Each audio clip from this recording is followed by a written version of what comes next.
वक्त हमारे साथ इशफाक भाई हैं जनाब। इशफाक भाई हर दफ़ा जनाब ये पोस्टर छपवाते हैं और लिखते हैं कि नमाज जो है ना जी ग्राउंड में पढ़नी चाहिए, खुली ग्राउंड में पढ़नी चाहिए। क्या इसके पीछे कोई हदीस है कि जनाब ये खुद ही अपने से ही कहते हैं? जी अस्सलाम वालेकुम जी। साहब जज़ाकल्लाह, अल्लाह आपको बरकत दे कि आप माशाल्लाह मौका का बगैर देते रहते हैं बात करने का। तो असल में बात यह है कि जो खुले ग्राउंड के अंदर हम हर साल शीशा ग्राउंड के अंदर, शीशा ग्राउंड झेलम सिटी के अंदर एक ग्राउंड है, वहाँ हम हर साल जो है वो नमाज ईद का एहतमाम करते हैं। तो ये इसलिए करते हैं कि ताकि एक सुन्नत जो है उसको उजागर किए जाए, क्योंकि अल्लाह के नबी सल्लल्लाहु अलैहि वसल्लम जो है वो खुले ग्राउंड के अंदर नमाज़ पढ़ा करते थे। उसके अंदर बाकायदा ख़वातीन का एहतमाम किया जाता है, ख़वातीन का अलग का पर्दा एहतमाम होता है। तो ये अल्लाह के नबी सल्लल्लाहु अलैहि वसल्लम की सुन्नत है कि खुले ग्राउंड के अंदर नमाज ईद जो है वो अदा की जाए। इसलिए हम जो है ग्राउंड के अंदर नमाज ईद अदा करते हैं, वो शीशा ग्राउंड के अंदर। लेकिन अगर कभी बारिश हो, मजबूरी बन जाए, तो फिर मस्जिद के अंदर अक्सर मस्जिद सिविल लाइन पे है, वहाँ हम जो है वो नमाज का एहतमाम करते हैं।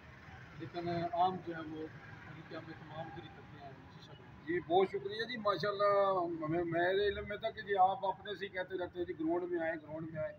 तो माशाल्लाह इन्होंने इशफाक भाई ने हदीस बयान कर दी है। तो जनाब इसी से इशफाक भाई से पूछते हैं जनाब कि माशाल्लाह सुन्नत के मुताबिक आप ग्राउंड में कितने बजे नमाज पढ़ा? जी, ग्राउंड में इंशाल्लाह 6:30 बजे हम इंशाल्लाह जमात खड़ी करेंगे, नमाज ईद जो है वो पढ़ाएंगे।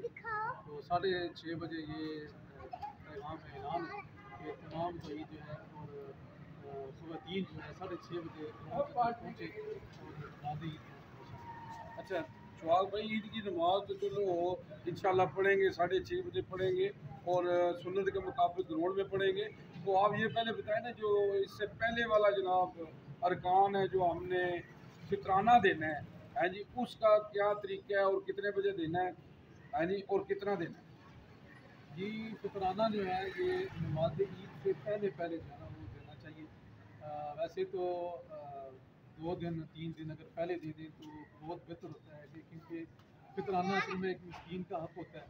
तो चले एक मिस्कीन जो है वो ईद की खुशियों के अंदर शामिल हो जाए, तो ईद से पहले उसने कोई अपनी ज़रूरत की चीज़ खरीदनी है तो वो खरीद ले।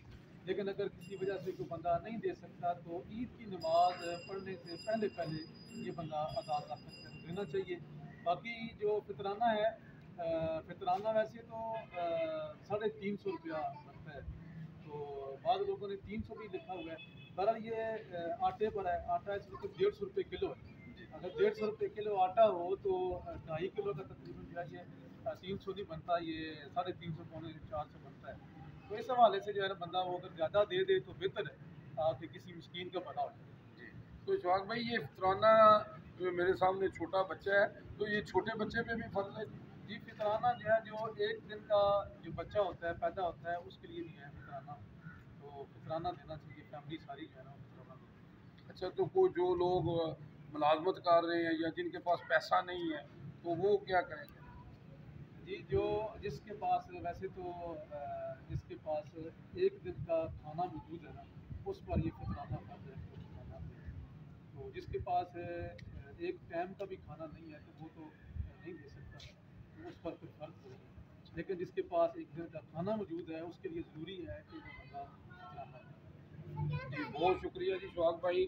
जी माशाल्लाह जी, ये देख लें जी कि ईद की नमाज से पहले फितराना देना है आपने, वो 350 बनता है, 500 दे दें आप फितराना दें। ये तो देखिए ना, अल्लाह की राह में जितने भी देना चाहिए और ये ज़रूर दें। और जनाब नमाज ईद जो है ना जी, सुन्नत के मुताबिक ग्राउंड में पढ़े। सुहाग भाई ने बता दिया हदीस। यूजी न्यूज़ जावा जी चलो।